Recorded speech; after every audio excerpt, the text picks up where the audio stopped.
గోల్కొండలో బోనాల సందడి నెలకొంది. చిన్న పెద్ద అని తేడా లేకుండా జబదాంగిక అమ్మవారిని దర్శించుకునేందుకు భారీగా తరలివచ్చారు భక్తులు. అమ్మవారికి భక్తి శ్రద్ధలతో ప్రత్యేక పూజలు నిర్వహించి బోనాలు సమర్పించారు. దీంతో ఆలయ ప్రాంగణం భక్తులతో కిటకిటలాడుతోంది. దీనికి సంబంధించిన మరింత సమాచారం మా ప్రతినిధి జ్యోత్స్న అందిస్తారు. గోల్కొండకు ఈ రోజు చూసుకున్నట్లయితే వేల కుటుంబాలు ఇక్కడికి వచ్చి వారి యొక్క మొక్కులు సమర్పించుకుంటారు. అయితే మనం ఇప్పటి వరకు బోనం వాళ్ళు తయారు చేసినటువంటి బోనం చూసాము, ఆల్రెడీ అమ్మవారికి సమర్పించేటువంటి బోనం చూసాం. అసలు బోనం ఎలా తయారు చేస్తారు, ముఖ్యంగా బోనం కుండ అలంకరణ అనేది ఇక్కడ చాలా ఇంపార్టెంట్ గా చెప్పుకోవాలి. ఒక్కొక్కరు ఒక విధంగా చెప్తారు. ముఖ్యంగా ఇందులో పసుపు కుంకుమ అనేది చాలా కీ రోల్ ప్లే చేస్తుంది.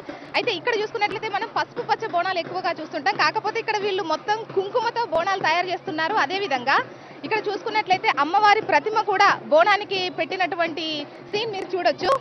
ఇక్కడ అడుగుదాం మరి వీళ్ళు ఎందుకు ఎక్కువ కుంకుమకే ఇంపార్టెన్స్ ఇచ్చారో అడుగుదాము. చెప్పండి, ఇక్కడే బోనం తయారు చేసి ఇక్కడే వంట చేసి మొత్తం ఇక్కడే పూర్తిగా చేస్తారా మీరు? ఇక్కడనే చేస్తామండి మొత్తం. మరి అందరూ పసుపు పూచి బొట్లు పెట్టడం చూసాం, మీరు మాత్రం చక్కగా కుంకుమతో కలర్ఫుల్ గా చేస్తున్నారు. మరి ఎందుకు, అంటే ఇది మీ ఆనవాయితీగా వస్తుందా, లేకపోతే దీనికి సంబంధించి మీరు ఏదైనా మొక్కు కానీ కుంకుమతో పెడతామని కానీ ఏమన్నా మొక్కుకున్నారా? ఆనవాయితీతో వస్తుందండి.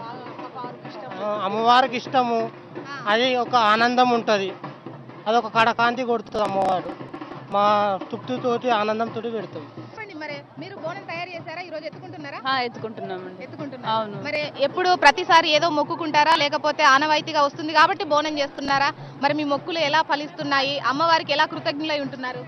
అంటే ఆనవాయితీగా వస్తుంది కాబట్టి మేము చేస్తున్నాము. అమ్మవారు మొక్కుల వల్ల అమ్మవారు మాకు అనుగ్రహం ఇస్తున్నది కాబట్టి చేస్తున్నాము. ప్రతి ఒక్కరం సంతోషంగా ఉండాలి, ఉంటే ప్రతి ఏడు కూడా ఇదే విధంగా ఇంతే సంతోషంతో అమ్మవారికి వచ్చి బోనం సమర్పిస్తామని చెప్తున్నారు. ఇక్కడ బోనము రెడీ అయిపోయింది, ఆల్రెడీ పెట్టేసినటువంటి దీపము చక్కగా వేప మండలతో అలంకరించినటువంటి బోనాన్ని మనం చూడొచ్చు. అదే విధంగా అమ్మవారికి తీసుకెళ్లేటువంటి కొబ్బరికాయల్ని, నిమ్మకాయల్ని, గుమ్మడికాయ ఇవన్నీ మనం చూడొచ్చు. పసుపు కుంకుమ ఈ ఘటాలకు సంబంధించి అలంకరణ మొత్తం ఆల్రెడీ వీళ్ళు రెడీ అయిపోయారు, రెడీగా ఉన్నారు అమ్మవారికి తీసుకెళ్లడానికి. మరి వీళ్ళని అడుగుదాము. చెప్పండి, మీరు ఎన్ని సంవత్సరాల నుండి అమ్మవారికి బోనం సమర్పిస్తున్నారు? మేము 10-11 సంవత్సరాల నుండి అమ్మవారికి బోనం సమర్పించుకుంటున్నాం. ఎలా అనిపిస్తుంది? మాకు చాలా మంచిగా అనిపిస్తుంది. మొత్తం ఇది రెడీ అయిపోయినట్టుంది. రెడీ అయిపోయింది, మేము బయలుదేరుతుంటే మేమే ఆపాము మిమ్మల్ని. ఏం లేదు, పూజ చేసి బయలుదేరేదే ఉన్నది మాకు. చెప్పండి, మరి అవును ఈ ఘటము ఎందుకండి అమ్మవారికి సమర్పిస్తారు? ఘటం కాదు, బోనం. ఇదేంటి మరి? అది తొట్టెలా. ఓకే, తొట్టె అంటారా దీన్ని?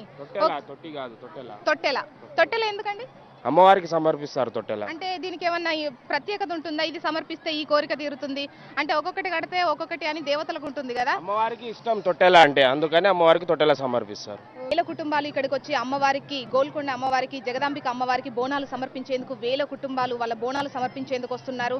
అయితే ఇక్కడ సందడి ఈ రోజు మొత్తం ఉంటుంది. అంతేకాకుండా ఈ సందడితోనే మొదలవుతుంది జంట నగరాల్లో బోనాల సందడి. మరి అమ్మవారు తమ కుటుంబాన్నే కాకుండా పూర్తి రాష్ట్రాన్నే భక్తి శ్రద్ధలతో ఉంచాలని, అదేవిధంగా సంతోషంగా ఉంచాలని ఇక్కడ ఉన్నటువంటి అందరి భక్తులు కోరుకుంటున్నారు. ఇది గోల్కొండలో ఉన్నటువంటి సిచ్యువేషన్. కెమెరామెన్ రవికిరణ్ తో జ్యోత్స్న, HM TV.